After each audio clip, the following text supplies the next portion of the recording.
이 시간 우리에게 주시는 하나님의 말씀은 느헤미야 8장 1절에서 12절까지의 말씀입니다.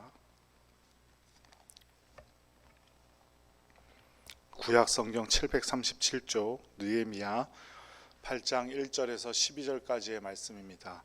하나님의 말씀 함께 봉독해 올리겠습니다. 이스라엘 자손이 자기들의 성읍에 거주하였더니 일곱째 달에 이르러 모든 백성이 일제히 수문앗 광장에 모여 학사 에스라에게 여호와께서 이스라엘에게 명령하신 모세의 율법책을 가져오기를 청하매 일곱째 달 초하루에 제사장 에스라가 율법책을 가지고 회중 앞 곧 남자나 여자나 알아들을 만한 모든 사람 앞에 이르러 수문 앞 광장에서 새벽부터 정오까지 남자나 여자나 알아들을 만한 모든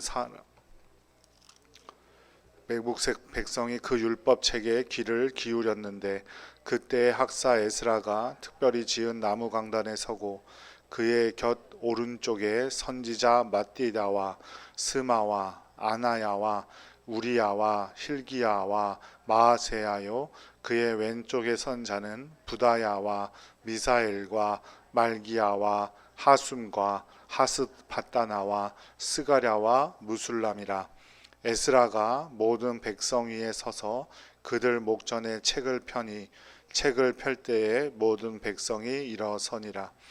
에스라가 위대하신 하나님 여호와를 송축하매 모든 백성이 손을 들고 아멘 아멘 하고 응답하고 몸을 굽혀 얼굴을 땅에 대고 여호와께 경배하니라. 예수아와 바니와 세라바와 야민과 악굽과 사부대와 호디야와 마아세야와 그리다와 아사랴와 요사밧과 하난과 블라와 레위 사람들은 백성이 제자리에 서 있는 동안 그들에게 율법을 깨닫게 하였는데 하나님의 율법책을 낭독하고 그 뜻을 해석하여 백성에게 그 낭독하는 것을 다 깨닫게 하니 백성이 율법의 말씀을 듣고 다 우는지라. 총독 느헤미야와 제사장 겸 학사 에스라와 백성을 가르치는 레위 사람들이 모든 백성에게 이르기를 오늘은 너희 하나님 여호와의 성일이니 슬퍼하지 말며 울지 말라 하고 느헤미야가 또 그들에게 이르기를 너희는 가서 살찐 것을 먹고 단 것을 마시되 준비하지 못한 자에게는 나누어 주라. 이날은 우리 주의 성일이니 근심하지 말라. 여호와로 인하여 기뻐하는 것이 너희의 힘이니라 하고 레위 사람들도 모든 백성을 정숙하게 하여 이르기를 오늘은 성일이니 마땅히 조용하고 근심하지 말라 하니 모든 백성이 곧 가서 먹고 마시며 나누어 주고 크게 즐거워하니 이는 그들이 그 읽어 들려준 말을 밝히 알미라. 아멘. 오늘 하루도 수고 많으셨습니다. 주님께서 여러분과 함께 하실 줄로 믿습니다. 우리 옆에 분들과 인사 나누죠. 사랑합니다. 축복합니다. 네, 참 잘 오셨습니다. 3차 프로기안까지 모두 마치고 성벽 재건까지 모두 마친 후 일곱째 달이 되었습니다. 이 일곱째 달은 히브리 달력으로 티슐리월인데요. 양력으로는 우리가 쓰는 달력으로 9월을 말하는 거고요. 이 달은 이스라엘의 중요 절기인 나팔절, 또 속죄일, 장막절 이렇게 모여 있는 달이기도 합니다. 그래서 일곱째 달 1일, 그러니까 티슐리월 1일이 나팔절이고요. 10일이 속죄일, 그리고 15일부터 21일까지가 장막절입니다. 민수기 29장 1절 말씀에 보면 이렇게 기록합니다. 함께 읽을게요. 시작. 일곱째 달에 이르러는 그 달 초하루에 성회로 모이고 아무 노동도 하지 말라. 이는 너희가 나팔을 불 날이니라. 나팔을 분다. 그래서 나팔절이에요.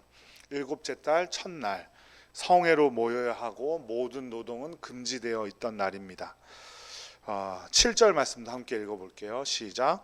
일곱째 달 열흘날에는 너희가 성회로 모일 것이요 너희의 심령을 괴롭게 하며 아무 일도 하지 말 것이니라. 이날은 대속죄일이죠. 1년에 한 번 하나님께 대제사장부터 백성들까지 모두 속죄하는 날로 성인식을 마친 모든 유대인들은 이날 하루를 금식하게 되고 구제 헌금을 따로 떼어 놓아서 어려운 이웃을 돕게 됩니다. 예수님께서 십자가에 달리신 날이 금요일이죠. 그죠? 성금요일이라고 하죠, 그날을. 그래서 성금요일은 인간의 죄가 단 한 번으로 영원히 제거된 날, 최종적인 속죄일이라고 초대교회에서는 인정하고 있어요. 그러니까 이제 속죄일이 있는 거예요, 없는 거예요? 있는 거예요, 없는 거예요? 없는 거죠. 맞아요. 이제 예수님께서 십자가에 달리심으로 속죄일이라는 절기는 기독교에서는 사라지게 된 거예요. 그런데 지금도 유대인들은 이날을 아주 잘 지킵니다. 아주 철저히 지켜요. 그래서 돈을 많이 받는 야구 선수들 있잖아요. 미국의 메이저리그, 세계에서 제일 잘한다는 메이저리그 선수들이 이날이 그러니까 9월 10일이에요. 양력으로 9월 11일이 되면 야구 경기를 뛰어야 되잖아요. 그런데 이날 뛰지 않아요. 속죄일이기 때문에. 그래서 유대인들 선수들 중에는 이날 10일 9월 10일 경기가 있으면 경기에 뛰지 않는다는 조항까지, 계약 조항까지 넣는 선수들이 있을 정도예요. 그만큼 철저히 지키는 날이 속죄일입니다.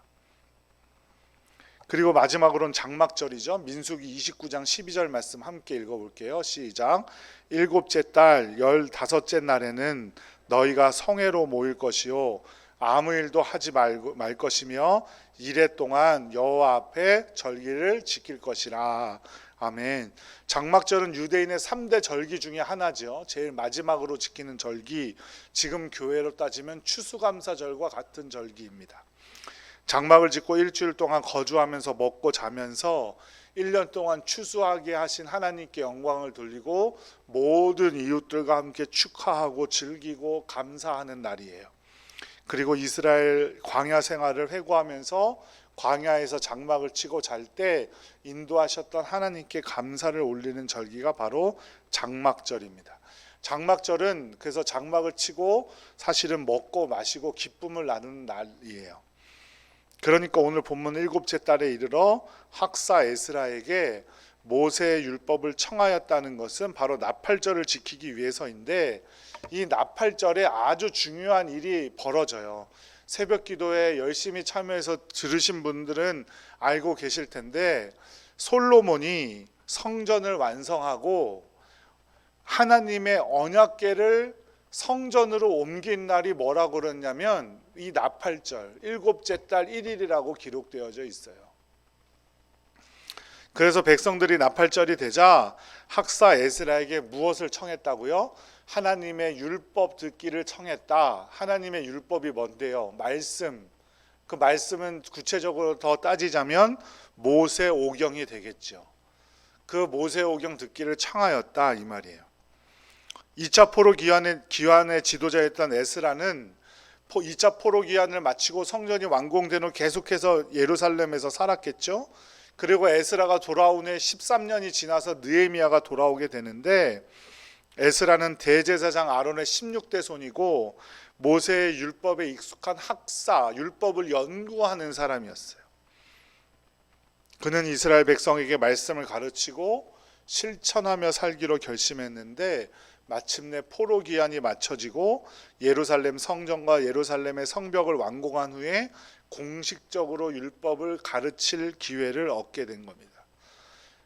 언제부터 가르치느냐? 3절 말씀에 보면 새벽부터 정오까지라고 기록하고 있는데, 여기서 새벽은 동트기 전부터라는 뜻이에요. 그러니까 새벽부터라는 뜻이에요. 새벽 기도회 때부터 정오, 그러니까 낮 12시까지 수문학 광장에서 율법 책을 읽었죠. 보통 이럴 땐 숫자를 셀 때는 구약 성경에서는 어떤 사람들만 세던가요? 남자, 그것도 어린이나 노인은 치던가요? 안 치던가요?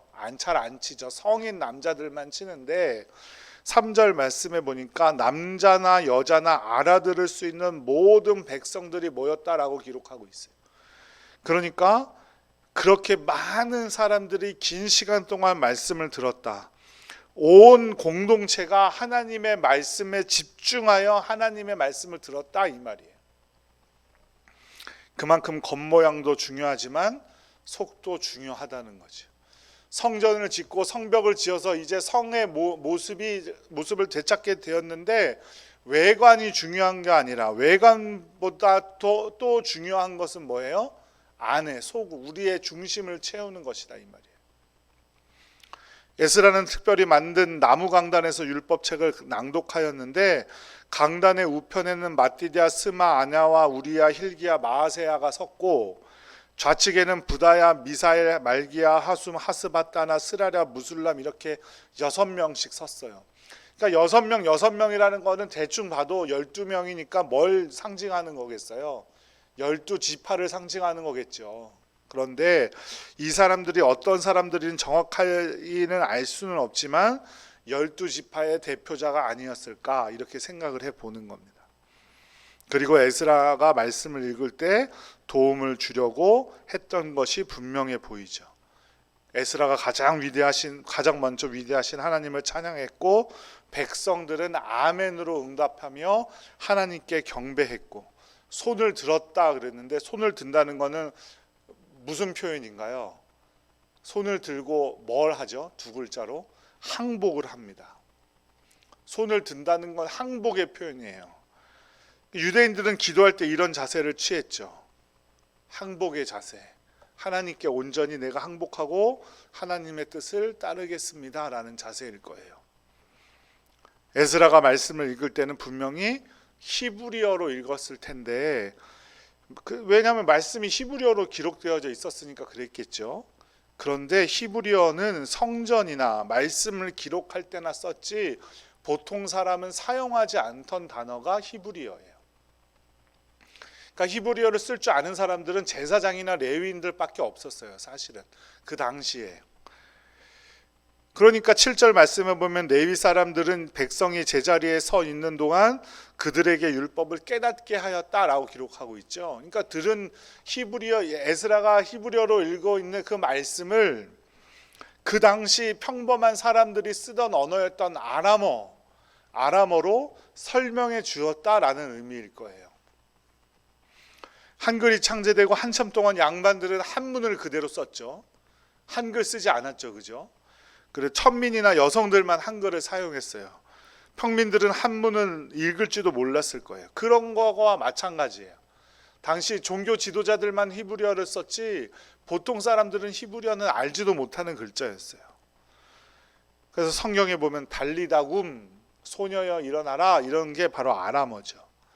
그리고 예수님께서 마지막에 십자가에서 했던 말씀 엘리 엘리 라마 사박다니 그것도 아람어입니다. 신약시대 마찬가지예요. 유대인들은 로마의 언어는 헬라어 잘 알지 못했어요. 보통 아람어를 사용했어요. 그래서 레위 사람들이 에스라가 말한 것을 번역하고 해석해 주었다, 깨닫게 하였다라는 그런 뜻일 겁니다. 이 율법을 깨달은 백성들이 회개의 눈물을 흘렸다라고 기록하고 있어요. 자신들의 율법에 순종하지 못한 채 살아온 것에 대한 후회와 회개 그리고 또 감사의 눈물이었겠죠. 그런데 느헤미야와 에스라와 레위 사람들은 울지 말라고 권면합니다. 이때가 어느 때라고요? 나팔절 기뻐하고 함께 나누어야 하는 때 즐거워하는 절기였기 때문이에요. 느헤미야는 오히려 좋은 음식을 먹고 포도주를 마시며 가난한 자들과 나눔으로써 기뻐하라고 말했어요. 느헤미야 8장 12절 말씀 함께 읽어보죠. 모든 백성이 곧 가서 먹고 마시며 나누어 주고 크게 즐거워하니 이는 그들이 그 읽어 들려준 말을 밝히 알미라. 들은 말씀이 알게 되니까 너무너무 기쁜 거예요. 즐거운 거예요. 그래서 말씀을 먹을 것을 함께 먹고 마시며 나누어 주었다. 말씀을 깨달은 백성들은 이처럼 즐거워하게 되어 있습니다. 진정으로 말씀을 깨달은 사람은 즐거움이 넘치고 기쁨이 넘치게 되죠. 이 모습 속에서 이게 느헤미야 8장 1절에서 12절의 내용이거든요. 지금 여태까지 제가 말씀드린 게 하나님께서 이스라엘 백성에게 진정으로 원하셨던 것은 바로 신앙의 회복이었을 겁니다. 그것은 오늘을 살고 있는 그리스도인들에게도 동일하게 기대하고 동일하게 요청하시는 것이겠죠.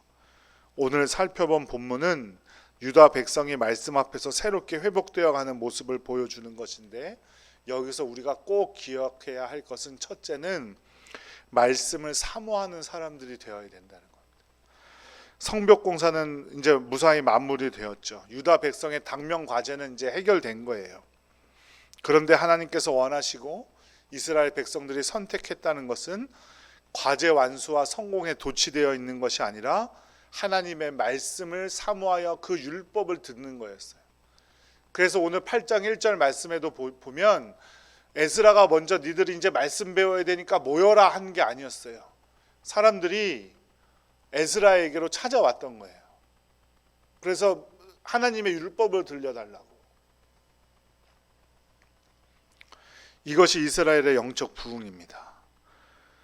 당시 영적 지도자였던 에스라의 가르침과 헌신이 있었지만 더 주목해야 할 것은 백성들이 먼저 모세의 율법을 낭독해 달라고 요청했다는 겁니다. 우리에게도 말씀을 사모하고 그런 영적 갈급함을 말씀으로 채우려는 모습이 있기를 간절히 소망합니다. 성도들이 먼저 말씀 듣기를 사모하는 공동체, 그 공동체에 소망이 있는 줄로 믿습니다. 그리스도인은 하나님의 말씀과 결코 분리될 수 없는 사람들입니다. 그리스도인이 영적으로 나날이 성숙하고 성장할 수 있는 방법은 저는 말씀 밖에 다른 것은 없다고 생각을 합니다. 언제나 성도들이 말씀에 귀를 기울이고 말씀을 듣는 자리를 사모하고 어떻게든 말씀 듣기를 애쓰고 노력할 때, 겸손히 또 거기에 겸손히 순종할 때 우리 공동체에 소망이 있습니다. 언제나 말씀을 가까이 하며 말씀을 사모하는 복된 성도님들이 되시기를 간절히 기도드립니다. 요즘은 유튜브로 많은 목사님들 또 많은 교회들 말씀을 접할 수가 있는데요. 또 그만큼 위험한 것이 뭐냐면 이단들이 그것을 너무너무 잘 사용해요. 그래서 교회 이름들도 이제 뭐 그냥 일반 교회처럼 해놓고, 또 요새는 또 유튜브도 너무 길어서 안 보잖아요. 쇼츠 이렇게 만들었고 1분짜리로 보는데 그런 것들에는 잘 이렇게 할 수가 없으니까 그런 식으로도 또 잘 이단들도 활용을 합니다. 잘 구별하셔서 말씀 듣기에 사모하고 말씀 듣는데 애쓰는 여러분들 되시기를 간절히 축복합니다. 그래도 우리는 주식을 먼저 잘 먹어야죠, 그죠? 그러니까 담임 목사의 말씀이 조금 부족하고 뭐 어렵고 나에게 잘 맞지 않더라도 먼저 담임 목사의 말씀을 잘 듣고, 또 그것에 또 갈급한 것이 있다면 또 간식으로 또 그런 것들도 한번 들어보시고, 또 기독교 TV 같은 것도 들어보시고 하면 좋을 것 같습니다. 두 번째로는 말씀에 응답하는 믿음이 있어야 합니다. 유다 백성이 말씀을 들을 때 모습을 보면 우리는 예배와 삶 가운데서 하나님의 말씀에 어떻게 반응해야 하는지를 잘 알 수가 있습니다. 하나님이 원하시는 모습은 우리가 말씀을 사모하고 말씀에 반응하는 겁니다. 그 반응이 무엇이었습니까? 바로 아멘으로 화답하는 것이었습니다. 네, 주님 맞습니다. 하나님의 말씀이 이루어질 줄 믿습니다 라는 고백이 뭐예요? 아멘이죠. 건강한 교회, 건강한 성도, 말씀에 아멘으로 응답하며 말씀에 순종하는 것인 줄로 믿습니다. 제가 대전으로 오면서 마음에 여러 번 다짐한 것이 있어요. 대전에 가면 아멘이 없대요. 그래서 거기에 실망하지 말라고 선배 목사님께서 말씀해 주셨어요. 그러다가 어쩌고 저쩌다 보니까 싸이라는 가수가 있잖아요. 싸이라는 가수가 있는데 대전 공연이 제일 힘들대요. 우리나라에서. 반응이 제일 늦게 오고 반응이 제일 없대요. 그래서 대전은 될 수 있으면 자기가 안 가려고 한대요. 그 뉴스도 봤어요. 하지만 이렇게 없을 줄은 몰랐어요. 아멘으로 응답하며 아멘으로 화답하는 여러분들 되시기를 간절히 바랍니다. 그럴 때 분명히 복이 있고 복이 넘칠 줄로 믿습니다. 문제가 해결되었거나 내게 은혜로운 말씀을 주실 때 아멘으로 응답하는 것은 쉬울 수 있어요. 그러나 중요한 것은 어떤 상황에 처하든지 어떤 말씀을 주시든지 아멘으로 믿음을 나타내는 겁니다. 그 가운데 하나님의 복이 있을 줄로 믿습니다. 저는 여행 유튜브 보는 걸 좋아하거든요. 제가 다니는 거 저 별로 솔직히 제가 좋아하질 않고, 하지만 그래도 또 어느 나라들이 이런 게 있는 이렇게 보는 걸 좋아하는데, 미국 횡단하는 그 유튜브를 한번 본 적이 있어요. 동에서 서로 미국이 동에서 서로 얼마나 멀겠어요, 그죠? 횡단을 하는데 기차가 지나가는 거예요. 그런데 기차가 지나가는데 기차가 150량이 넘어요. 한 기관차에 달려있는 기차가. 사람들은 잘 타지 않고요. 컨테이너를 실어서 옮기는 거예요. 근데 한 기관차가 힘이 얼마나 좋은지 그 기관차에 150량이 달려가지고 쭉 지나가니까 그 기차 지나가는 기다리는 것만 1시간 정도를 기다리더라고요. 지나가는데. 그런데 그것을 보면서 우리가 우리의 인생이 어떻게 변하느냐 하는 거는 우리가 어떤 기관차에 매달려 가느냐에 따라 달려 있구나, 이런 생각이 들었어요. 우리의 기관차가 하나님이면 하나님께 매달려 쭉 좋은 길로, 하나님을 향한 길로 갈 테고, 우리를 움직이는 것이 돈이면 돈에 따라 쭉 매달려 그 기차는 또 그 레일 위로만 달리잖아요. 그 길로 갈 테고, 우리를 움직이는 것이 하나님의 말씀이 되기를 간절히 바라고, 우리가 하나님의 말씀에 반응함으로 움직이는 우리 모두가 되기를 간절히 기도합니다. 하나님의 말씀이 내 생각과 다를 때도 있어요. 하지만 고집을 꺾고 말씀을 받아들여야 합니다. 그 기관차, 내 기관차는 어떤 것일까? 그게 바로 오늘 새벽 기도에도 말씀드렸듯이 우리 신앙생활은 누가 주인인가, 내 주인은 누구인가 규정해 나가는 일인 것도 마찬가지입니다.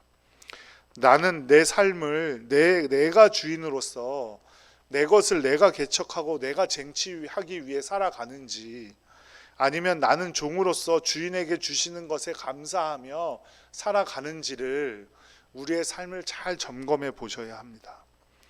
내가 주인으로 내 것을 쟁취하려고 살아가려고 하니까 인생이 고되고 어려운 것만 남게 돼요. 모두가 경쟁자고 모두가 내 것을 빼앗으려고 하다 보니 도움을 청할 수도 없고, 그러니 삶이 얼마나 외롭겠습니까? 다른 사람의 실수는 물론이고 자신의 실수도 용납되지 않아요. 그러니 매사 긴장하고 살아가고, 그러니 그런 삶이 얼마나 힘들겠어요.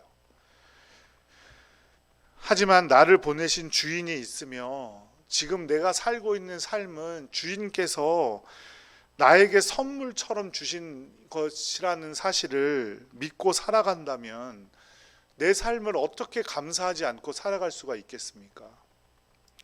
그 마음으로 이웃을 바라보면서 어떻게 싸늘한 시선으로 바라보게 되겠어요. 모든 것을 감사하며 기뻐할 수 있겠죠. 말씀에 반응하고 말씀에 사모한다는 건 내가 주인이 아님을 인정하는 거예요. 내가 말씀을 듣지만 그 말씀에 아무런 반응도 하지 않는다는 건 그 하나님의 말씀보다 누가 중요하다는 거예요. 내 생각이 더 중요하다는 거죠. 이 시간 다시 한번 저에게, 그리고 여러분에게 정말 간곡히 묻고 싶은 게 있어요. 여러분의 주인은 누구입니까? 적어도 이스라엘 백성들은 자신의 주인이신 하나님의 말씀을 읽으며 함께 기뻐할 수 있었어요.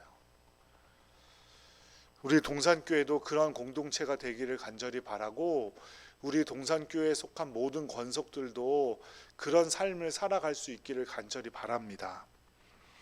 마지막으로 세 번째, 말씀을 실천하고자 하는 모습들이 그들에게 있었어요. 유다 백성들은 말씀을 사모했고 그 말씀을 들으며 아멘으로 응답했죠. 그리고 눈물과 통곡으로 기도하려고 했는데 느헤미야와 에스라가 레위 사람들이 그렇게 하지 말라고 했어요. 그 말씀을 들으며 아멘으로 응답했기 때문에 그들은 변화된 삶, 기쁨의 삶, 나누는 삶을 살아갔습니다. 여러분, 기독교의 핵심 진리는 무엇입니까?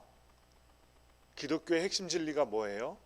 기독교의 핵심 진리는 예수님, 십자가, 부활, 사랑, 축복, 성령의 은사, 여러 가지가 있겠죠. 믿음의 모습이 다 다르듯이 우리가 한 믿음을 가지고 있지만 중요하게 생각하는 진리는 역시 다를 수 있어요. 이건 다른 것이지 틀린 것은 아니거든요. 그죠? 그런데 많은 사람들이 선택하는 핵심 진리는 공통점이 있다면 모두 삶의 변화를 추구한다는 거에 공통점이 있어요. 내가 예수님을 믿는데 삶이 변하지 않는다는 건 아직도 내가 예수님을 내 주인으로 받아들이지 못하고 있다는 거예요. 하나님의 말씀은 살아있고 운동력이 있으며 예리하기까지 해서 현실에서 실제로 작동하는 것이고 사람들의 삶을 변화시키는 것이거든요. 골수를 찔러 쪼갠다 그랬잖아요. 그건 정말 내 골수가 찔러 쪼개지고 질질 흐른다 이런 의미가 아니라 내 모든 삶을 바꾸어 놓는다는 의미예요. 그게 어떤 의미? 그게 예수님께서 말씀하신 물과 성령으로 거듭나지 않고서는 하늘나라에 들어갈 수 없다고 말씀하신 그 말씀과 마찬가지인 거예요. 거듭남이라는 것은 변화를 의미하는 거잖아요. 내가 죽어야 다시 날 수 있듯이 거듭난다는 건 이전의 생활은 다 버려버리고 새로운 삶을 살아간다는 거예요.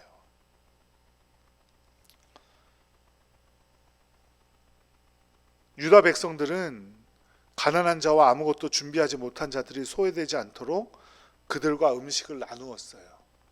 초대교회 역사도 마찬가지죠. 그들이 부자였기 때문에 나눈 것이 아닙니다. 식민지 생활을 하고 있는데 부자라고 해봤자 얼마나 부자였겠어요.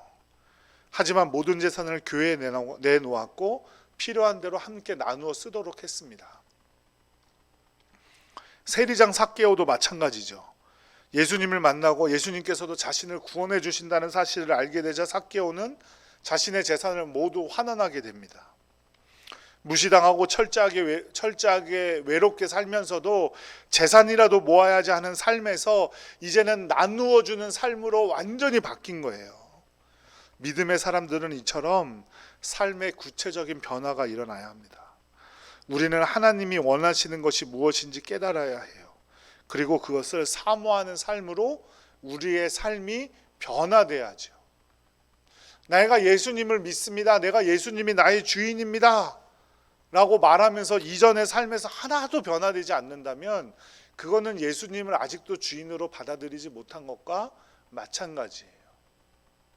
조금 어려운 삶, 힘든 삶을 택하더라도 그것이 하나님께서 나에게 주신 이 삶에 얼마나 소중한 일임을 깨닫고 그 사실을 고백할 수 있다면 그것을 계속 해 나가는 거죠. 사랑하는 여러분, 우리는 주인이 누구신지 분명히 해야 돼요. 그리고 그 주인 되시는 하나님께서 원하시는 것이 무엇인지 깨달아야 합니다. 그래서 하나님의 말씀을 깨닫기 위해서 하나님의 말씀을 사모해야 되고 하나님의 말씀을 들었다면 아멘으로 응답해야 되고 응답했다면 우리의 삶이 변화되는 방향으로 나아가야 되는 거죠. 그럴 때 하나님께서 우리에게 복 주실 줄로 믿습니다. 너희는 먼저 그의 나라와 그의 의를 구하라. 그리하면 이 모든 것을 너희에게 더하시리라. 우리가 관심을 가져야 할 것은 먼저 하나님의 나라와 하나님의 의, 하나님의 말씀이라는 사실을 꼭 깨닫고 그렇게 살아갈 때 하나님께서 복 주심을 믿음으로 고백하는 우리 모든 동산교회 성도님들 되시기를 간절히 축복합니다.